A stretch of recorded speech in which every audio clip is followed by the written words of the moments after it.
Good evening, everyone. I would like to call the business meeting of the Portland Board of Public Education to order. It is Tuesday, July 6th, 2021, and we are meeting via Zoom.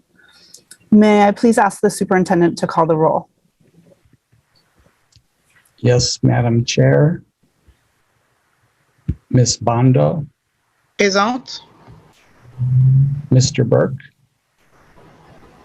Mr. Irish. Mr. Senor Rodriguez. Presente.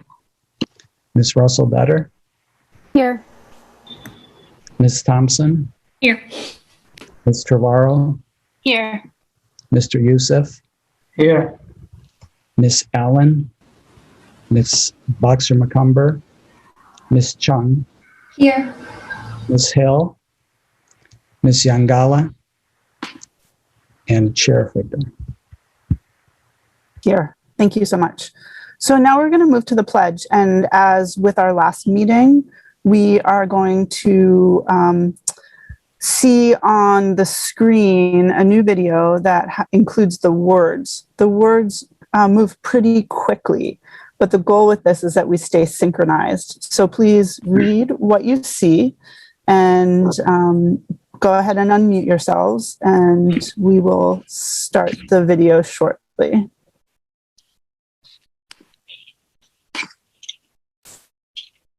I pledge allegiance to the flag To the flag of the United States States of America. America. and to the republic To the Republic. which stands for which it one stands, nation, One nation. one nation, under God, Under God. under God, indivisible, Visible. with liberty Liberty. and And justice for all. justice for all. for all. Justice for all. Oh, boy. It's not working. We'll keep working on that. Okay, tonight, thank you so much, everyone, for joining us during the summer. We have a shorter than usual meeting tonight with two main agenda items. We're going to start with a public hearing on our budget. So this is for members of the public who want to speak on the recommendations and the vote we're going to take tonight in terms of the use of the supplemental state money that we received, the $6.2 million. So if there's any member of the public who wants to speak to us and share their thoughts about our use of this money, now is the time to do that. We will have an additional opportunity after the presentation and after the board raises any questions that they have. But this is the first opportunity for members of the public. So if you would like to address the board about the use of the supplemental state funding, please use the raise your hand feature provided by Zoom, either at the bottom of the Zoom window or next to your participant name.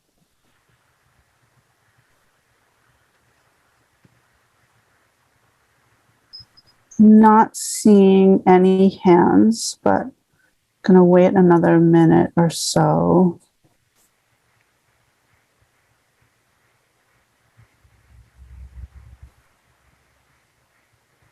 Okay, I don't see any hands, so let's go ahead and close public comment.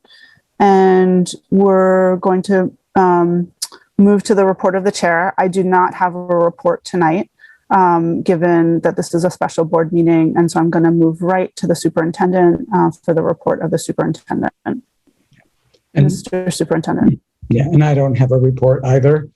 So I think we can move straight into business, and we obviously will have a presentation associated with this business item.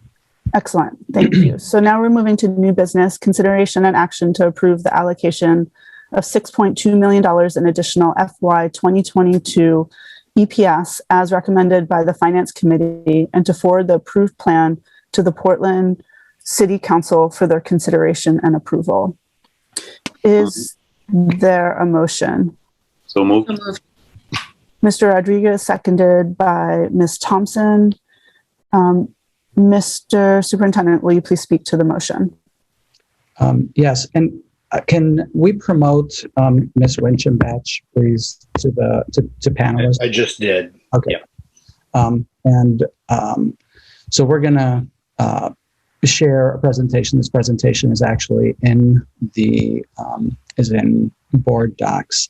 So can you make Kathy allow her to share a screen? All set. Great. Okay, so what we're doing today is many of you were at the Finance Committee meeting, but not everyone. And so we wanted to just take a step back and walk the full board through what was presented to the Finance Committee as the different options. So we're going to do that, and then as you know, the Finance Committee had its discussion and made specific recommendations, and those are the recommendations that are before you today. So we're going to go into those in some detail so that the full board has an understanding of it. And then we expect that you'll ask any questions that you may have obviously an opportunity for public input, and then have discussion and eventually hopefully approve this recommendation, or if there are any. So that's our plan. Are we sharing screen, Kathy? And I'm hearing myself echoed on somebody, so if you're not speaking, maybe you can just silence yourself. Okay. So let me just start by reviewing with you the options that were presented to the Finance Committee. And, these were not intended to be like the definitive options. They were, sort of broad ways to think about it. And there was an understanding for the Finance Committee that, that this could also be sort of a mix and match. And I think, in fact, that's what you see in their ultimate recommendation. So we talked about three broad areas, one being using the money to reduce the tax obligations for Portland taxpayers, so decreasing the amount of local revenue that's needed since we have additional EPS funding. We also wanted to put in front of you and the Finance Committee specifically the idea that we have made a commitment in the last year. We did this for 21 and again for 22 to move custodians off of our local budget and to have those funded through federal funds. And as as everybody here remembers, that was an item of discussion frequently during our budget process and also throughout the council's process, where obviously at some point that custodial cost needs to come back onto the budget. And so one of the things that we presented is to use this money to allow us to move them onto the local budget. And then the last one is, cognizant of the fact that in the next few years, because of the increase in our debt service costs associated with the second agenda item today, which is the BFOF projects, that this is an opportunity to set some of that money aside so that it could be used to offset those increases over a period of time. And so the summary of the three options are what you are seeing right now. And, so you can see what the impact was of using those the way that they are. And so I'm going to let Kathy walk you through the next three slides, which are the ones that provide the details into what would the impact be of using the funding for, just for reducing taxes, what the impact would be of bringing the custodians back on, and then also giving you a better understanding of the debt service, something that we, again, talked about during the budget process, but probably bears a reminder. So, Kathy, you want to walk through those 3 slides? Sure. So we peered down the earlier screens that we had, or the earlier slides that we had for the presentation, but basically this is just showing what the impact on the tax rate would be if we use the whole 6.2 million on to reduce the property tax piece here. So we would add to our non-tax revenue, we would add 6.2 million, and that would reduce the amount that we would rely on our property taxes for. And that would lower the school tax rate to 11.57, and the combined rate would be 22.73, which, if we had our little health example that we've been using, the combined tax impact would be a reduction of $145.31 for a $250,000 home. This, of course, is prior to revaluation. But this is what the impact was, 58.27 last year, and this year it would be 46.82 if we were to apply the whole 6.2 million of additional EPS to the tax rate. And the next one is adding 1.3 million, which is generally the amount that we had taken off of our local budget and put to our SRF 1 monies. If we did that, we would add back, of course, another 1.3 million to our total expenditures, but then we would use another 1.3 million that would be added to our non-tax revenue, and then the net impact would be the same for the school side. And then this just shows what the impact would be from a combined school and state tax increase. The increase would be $45.94 if we did that. Compared, this is what the school tax rate would be, $12.33, compared to the cities. That's the combined, and then with the total annual decrease. This is decrease, but it's actually an increase. I'm sorry, for FY22. And can I just Yeah. on this one, that and we discussed this with the finance committee, that this adds approximately 18 cents going forward on the tax rate annually. So to basically to be able to continue that that use of funds going forward, it would add about 18 cents on the tax rate. And then I think the other thing that bears noting is that obviously in doing this, we free up $1.3 million in funding for this year. And also we had set it aside, committed it out of our initial CARES funding for subsequent years. So that would, I'm sorry, I think it's out of SRF 2. We would free that money up for FY22 as well. Yes. And then the next slide is just showing what we anticipate the debt service to increase to if we were to, in subsequent years, increase the EFOF funding at the same time for all 3 projects. I think we're just showing, I don't know if we're here yet. Did you want to speak to this now, or should I wait? I mean, I'm not sure what you would be waiting for, so I think you should probably go ahead. So okay. So this is just showing that FY21. We would not project to have the funding. The boxes.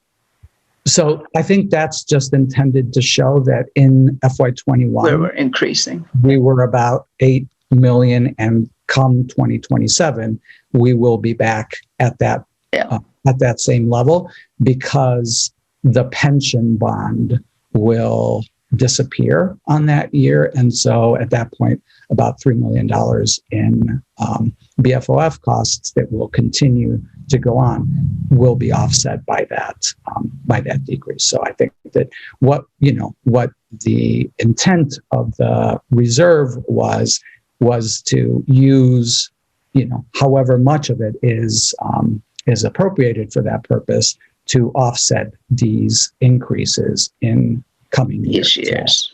Yeah. And we'll talk about what that might look like when we actually look at what the Finance Committee recommended. So this is just the background for everyone who was not at the Finance Committee meeting. So I think maybe we'll pause and let you ask any questions you might have about these three approaches.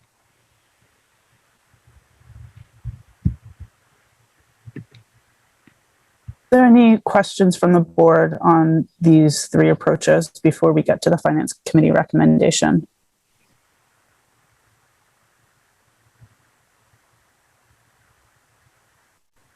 Mr. Rodriguez, go ahead, please. Thank you, Chair.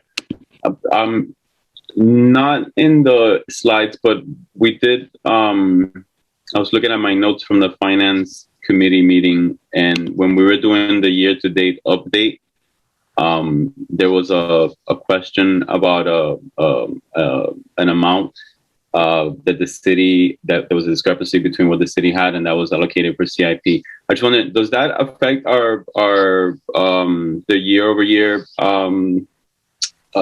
We have that 3% amount does that affect that, and did we get an answer for that? And does that have any implication into the slides that we just saw? It does not, but that money that we talked about was in our fund balance, and that we had a reserve set up for capital improvement, and that money, that $2 million, has been spent. So we did need to adjust that balance of our fund balance. And then going forward, part of the legislative update that just occurred was that the excess is now being raised to 9%, not 3%. So we wouldn't be above the 9% excess and will not necessarily have to move anything out of our fund balance to meet that. But that was around more of our fund balance discussion. So I think, Mr. Rodriguez, that, to your question, we did go back and reconcile that. And so it is no longer included in our fund balance. Great. Perfect. Thank you. And I believe it was used for our improvements, yes. For our CIP in FY20. Oh, it's from FY20? I thought it was older than that. But I think it was used in FY20 when we had a large CIP, and that was used as part of the offset for that. Okay, perfect. Thank you. Are there other questions from the board? Ms. Bondo, go ahead, please. And thank you, Mr. Rodriguez. Thank you, Madam Chair. I just have a clarification questions on the projected. I mean, just because we have the extra money for this year, we were able to make those reserves to offset those debt services. So I see then we're going to the decrease for years. So I just wonder what's going to happen between the 2022 and the 26. Are we having some? Are we have to build some other reserve money to cover those expenses? The short answer to that is that increase that you see on this slide, that is that's going to happen in the coming years, and so that would go into our general fund budget. Okay. As a budget increase. And so the idea behind this reserve is to be able to offset that so that the increase wouldn't be as significant. So I think that, the idea there is, and I think Kathy covered this, but this is a simulation that is not necessarily how these projects are going to get bonded. So Okay. in theory, we could start with just one project getting, Okay. 2 projects getting bonded, and then maybe in 2025, have the other, another one come in and so on. But this money Mhm. will be set aside to offset those increases as they occur. Obviously, there's not enough to offset, even if we used it exclusively for this, there's Right. not enough to offset those increases altogether. So you will see these increases in our budget in subsequent years. That's what the voters approved in 2017. So it's not a surprise.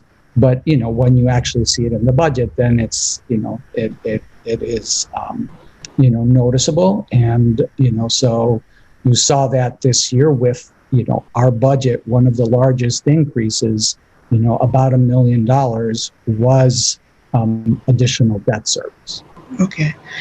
So just a question come on in my mind. I just want to get a sense as that because of those full school renovation, we had that bonds for a couple of years ago. So because of the increase of the costs, everything coming on the top of those debts. So now the way we have almost covered. I think we're gonna have a presentation for the pre-sum cup. So that means those are the debts. Then we have to start paying off of that for those full school renovated. After then, those are the costs on the top of the bonds, right? I just want to make sure that I understand right. Those are the cost of the bond, not on top of the bond. Okay, I got you. Added costs in our debt service, which is the bonds for the buildings for our future projects, but also every year's capital improvement projects. We're still paying for East End, Ocean Avenue schools. All of those things is basically our annual payments for principal and interest associated with borrowing the money to be able to do those projects. Okay, so how many years then, I don't know, maybe it's estimation, how many years we think then we can go over that? How we project it to end those debts? Well, let's move when we move to the finance committee's presentation. Not the finance committee, the finance committee's recommendation will show you one of the ways that, or a couple of ways in which that money might be. Okay, right. Thank you, Madam Chair. Thank you, Superintendent. Thank you, Ms. Bondo. And I think the superintendent made this clear, but just to reiterate, we're spending $64 million on the 4 school renovations. We're not spending any more. That is the budget, and that's what we're working with. And so this just these projections represent how that would start to impact our budget as we're paying the debt service. Okay. Of course, the voters approved that, as the superintendent said, but it does put real pressure on our budget. So, this additional state money could help us address a portion of that. Are there other questions from the board before we move on? Okay, Mr. Superintendent, I think we can move on with the presentation. So the Finance Committee, as we noted on 6/21 when they met, they reviewed those options that we just discussed now and came up with the recommendations that you're seeing there. So first is to allocate enough of the additional EPS funding to neutralize the increase on the tax rate that was caused by our budget increase this year. And so that's $1.4 million. And with that, we would not have a tax increase for this coming year. Again, this is all revaluation. So it's basically using the figures that we used throughout the budget process. The tax rate will be different next year as a result of revaluation. So just, sort of suspend the sort of the fact that that we are going through the revaluation because this is based on the numbers that we used during our budget process. So that was the first recommendation. The second one was to go ahead and use the $1.3 million from that from the additional EPS to bring the custodians that are currently on federal funding back into the budget. So just exactly what Kathy showed you earlier. And then the last piece is to use the remainder of the increased EPS, which is roughly $3.5 million, to create a debt service reserve fund. And so that, instead of using 6.2, which is what our original option was, that was one of the ways to look at it, basically using a portion of that to the remainder after doing the other two things to set up that debt service reserve. So, Kathy, do you want to walk through those details, the two detailed slides? Okay. So this next one, excuse me, is just showing if we eliminate let's start with adding back the custodians. So if we added another 1.3 million back for the custodians, then we would be adding to our non-tax revenue 1.3 million, and we'd also be adding back another 1.49 million to maintain a zero tax increase. And so we'd be adding back 2.8 million to our non-tax revenue. 1.3 would be for the custodial expenses, and the remaining 1.49 would be a reduction of our property taxes. So this is showing that the impact that it would have on non-tax revenue and the impact that it would have on our property tax revenue, which would not be the full amount of the 2.7 because we're using 1.3 to actually increase our expenses. So that would bring our property tax rate for the school down to $12.15. And then our combined tax rate would be $23.31, which is our current tax rate. So this is the proposal to use the 1.49 million and the 1.3 million.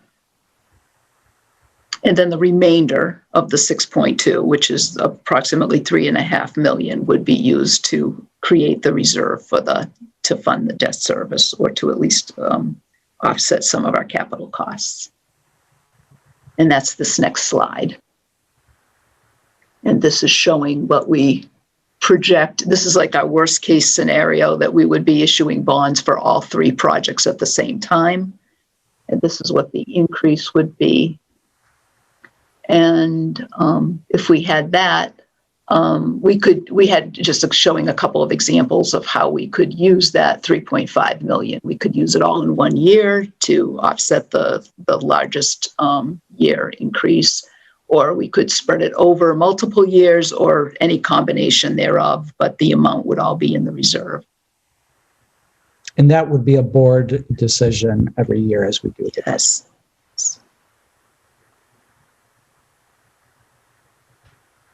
So that's what we've got. So that's that's what you're being asked to consider today, is that the recommendation that came from the Finance Committee.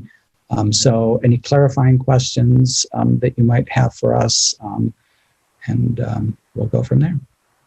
Great, thank you so much.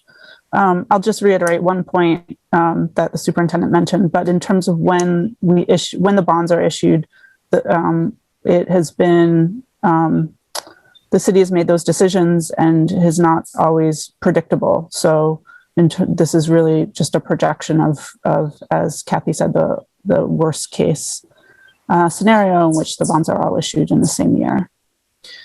So let's start with Ms. Thompson. Ms. Thompson, go ahead, please. Thank you, Chair. I was wondering, Superintendent or Kathy, if you can explain the debt reserve fund, how that works, and the superintendent alluded to it, that it has to be board approved when that's expenditures. But I'm just wondering in the sense of, if all of us, move on and the superintendent's no longer here, what parameters and safeties do we have around that to maintain it as a debt service reserve? And how can you explain more about that for not only myself, but maybe other board members and the public, how that works? Yeah. So the reserve that we're proposing is specifically for that purpose. So it would be. You're muted. Okay. It would be approved by the board and by the council for that purpose, and it could only be used to offset those expenses. So to offset that service. That's different from unassigned fund balance, which is where this money would go if we didn't appropriate it for a specific purpose, whatever that may be. And then if it's an unassigned fund balance, then it's, again, the board and the council making decisions, about how to use that unassigned fund balance. At the finance committee, and this is what board member Rodriguez was asking about, we reviewed where our fund balance is and where we expect it to be at the end of this year. And so that's our unassigned fund balance. And we were also talking about a previous capital improvement reserve that had been made, and that's what he asked questions about earlier. So the purpose of doing this is to prevent what you just mentioned, is like if everybody is gone and there's no collective commitment to this use of the funds, this would lock it in so that it could be used for that purpose only. Okay, thank you.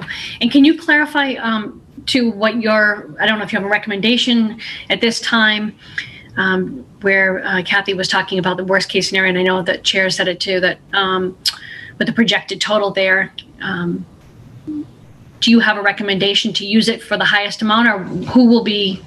That again will be an annual decision that we make as part of the budget process when we, look at our entire budget and understand what we're getting in EPS, understand everything, what is actually being bonded, because, as you see here, this shows that all three of the bonds are being entered in the same year. And so it has this cumulative effect that could be significantly different if they didn't all get bonded in the same year. And so I think, it's setting aside this money to be used for this purpose, but the decision as to how much and when will be an annual decision made by the board until we actually run out of that money, obviously. All right, thank you very much. Thank you, Ms. Thompson. Very good question. Mr. Rodriguez, I saw that you had your hand up. Are you set? Yeah, I was going to ask about what the board would have to approve yearly, and that's what was covered. Okay. Thank you. Are there other board questions?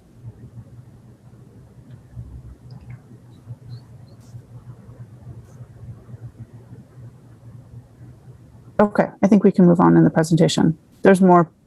Is that the end of the presentation, or? Yeah, I think that's the end of the presentation. I think the only thing that I would want to also mention, and it's in the memo, is that this, as I said, this has to be approved by both the school board and the council.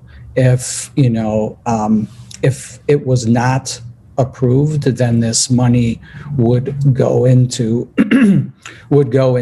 our unassigned fund balance, which would have been problematic before, but is less problematic now that the state increased the amount that you can have in unassigned fund balance to 9% of your total budget. So we're not going to be hitting that anytime soon. But I think, from our perspective, the reason that we had originally put this on is trying to allocate the funding for this purpose so that we would be able to use it to offset some of those, the tax increases this year and tax increases in subsequent years. Thank you, Mr. Superintendent. So this is the time when, if there are additional questions on the recommendations from the Finance Committee or any aspect of this discussion about the additional $6.2 million in supplemental money from the state, now is the time to ask your questions. Then we're going to move to public comment and then to board discussion before a vote. So are there additional questions on the recommendation or any broader aspect of the $6.2 million that we're considering tonight?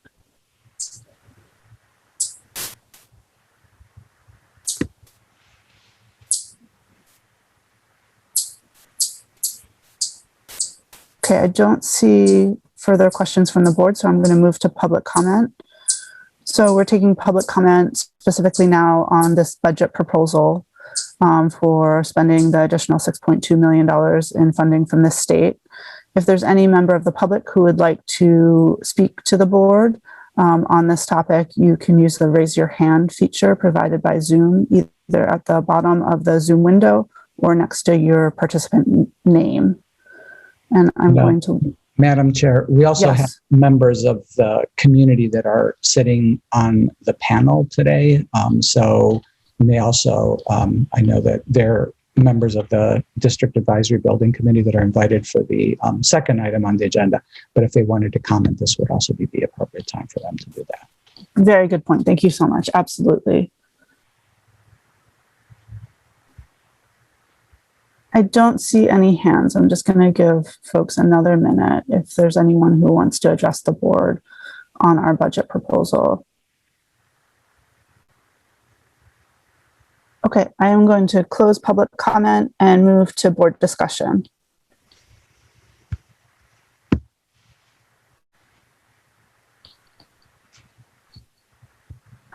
Mr. Rodriguez. Thank you, Madam Chair. I wanted to say that I am going to support the recommendation from the Finance Committee. As a member of the Finance Committee, I supported it at that level as well.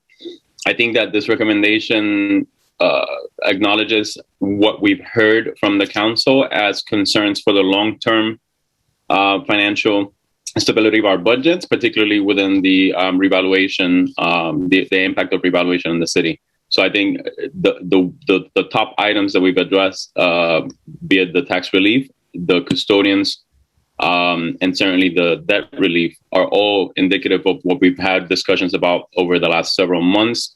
And I would say even further back than that. So this seems prudent. It seems reflective of what we've discussed about and responsible. And I think it also sets us up well for next year's budget, as best as we can at this point in the timeline, anticipate what things look like. You know, clearly things change so much through a budget process. I mean, a year ago, when we were in the midst of the pandemic, heading into the summer, we had no idea what this budget would look like. We had just passed a 0% increase budget.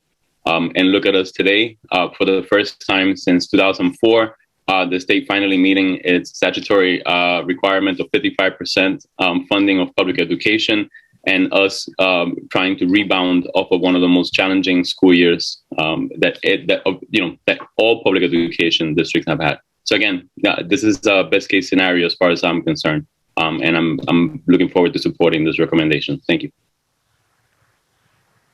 Thank you, Mr. Rodriguez. Ms. Thompson. Thank you, Chair. I think Mr. Rodriguez summed it up very, very well, so thank you for that. But I will concur with him that I will support this. I appreciate all of the thoughtfulness that went into this, and as the superintendent said, and Kathy did, about us receiving reevaluations. It's perfect timing. They arrived in the mail today. Some of us are having a little bit of a heart attack, and others hopefully will be getting some relief. But I think it's perfect timing for our community as well, So I want to thank the Finance Committee. I think it's a very thoughtful approach. I think the community will be very appreciative with no tax increase from us. So I will support it as well, and I appreciate what Mr. Rodriguez said. Thank you. Thank you, Ms. Thompson. Anyone else on the board?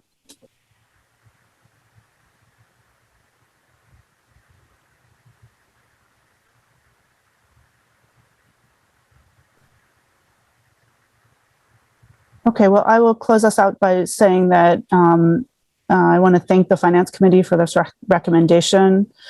It wasn't the recommendation that I would have come forward with, but I have been convinced that this is the right way to go.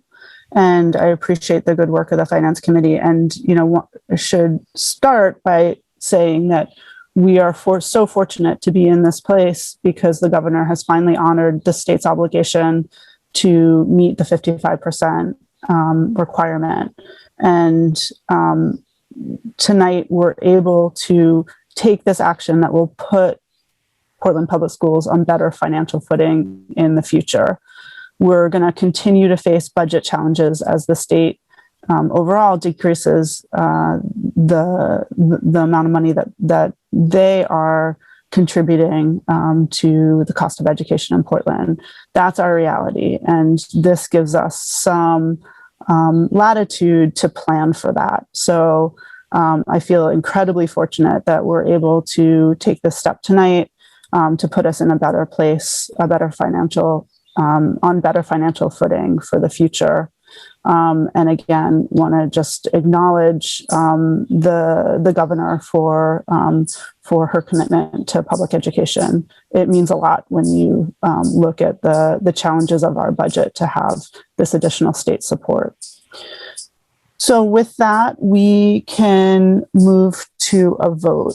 And so by roll call vote, please indicate whether you are in favor of consideration and action to approve the allocation of $6.2 million in additional FY 2022 EPS as recommended by the Finance Committee and to forward the approved plan to the Portland City Council for their consideration and approval.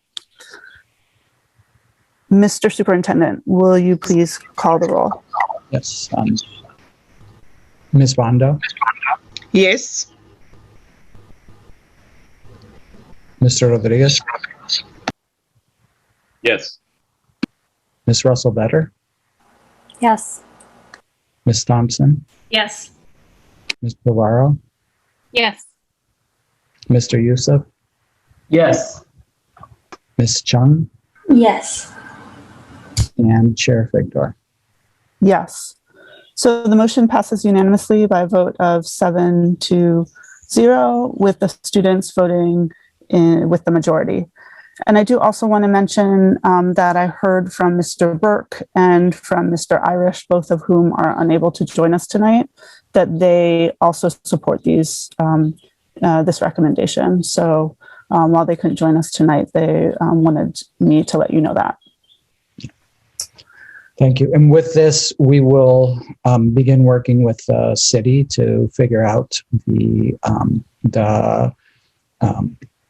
process for getting this through the city council's process. I've had an email exchange with City Manager Jennings, and we have a plan to have this go through on the 19th. So I will confirm that with Mr. Jennings and let the board know that that's the next step in the process. Thank you so much, Mr. Superintendent. And we are ready to adjourn. Is there a motion to adjourn? Ms. Thompson, seconded by Ms. Russell Better. All in favor, just with a show of hands. It is unanimous, and we are adjourned at 8:18 p.m. Thank you, everyone. Thanks so much for joining us for this special meeting. And I hope you have a good night.